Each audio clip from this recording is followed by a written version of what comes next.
অনেক প্লেয়ারেরই ক্যারিয়ার অনেকটা নিচু হয়ে গেছে যে ব্যাটসম্যান। আমি যদি বলার করতাম হয়তো বা আমার ক্যারিয়ারটা একটু বিল্ড আপ হতো ওখানে ওই উইকেটে খেলে। অবভিয়াসলি বাংলাদেশ টিম ওখানে ডেভেলপ করছে, ওই সিরিজ জিতছে, এটা একটা বিশাল plus point. But at the same time ব্যাটসম্যানদের জন্য একটু খারাপ ছিল।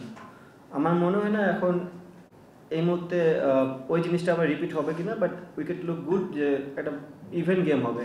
একদিন আগে ম্যাচ পূর্ব সংবাদ সম্মেলনে মিরপুরের উইকেট নিয়ে মজা করে কথা বলেছিলেন লিটন দাস। বোলার হলে মিরপুরে তার ক্যারিয়ার আরও ভালো হতো বলেও কিঞ্চিত আক্ষেপ করেছিলেন তিনি। এর আগে এক বিপিএলে সাকিব আল হাসান বলেছিলেন মিরপুরের উইকেটে ব্যাটিং করলে ক্যারিয়ার শেষ হয়ে যাবে ব্যাটারদের। দুজনের একটা কথাও যে অমূলক নয় তাই মাঠে হওয়া ম্যাচগুলোর দিকে তাকালেই বোঝা যায়।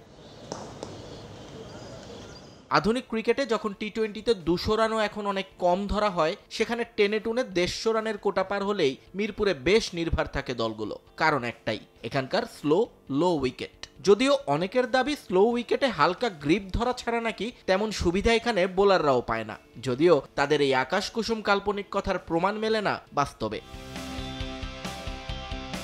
সিরিজের প্রথম টি-20-র দ্বিতীয় ওভারে তাসকিনের বোলিংয়ে আসার পরপরই দেখা যায় বুটমার্ক বসে যাচ্ছে উইকেটে, মুস্তাফিজের জন্য যা রীতিমতো স্বপ্নের উইকেট। আর ভেনুর এই বাড়তি অ্যাডভান্টেজ ব্যবহার করতে একেবারেই ভুল করেননি সাতক্ষীরা সাইনাইট। পাকিস্তানের বিপক্ষে প্রথম টি-20-তে দেশীয় বোলারদের মিতব্যয়ী বোলিংয়ের রেকর্ড ভাঙলেন কাটার মাস্টার।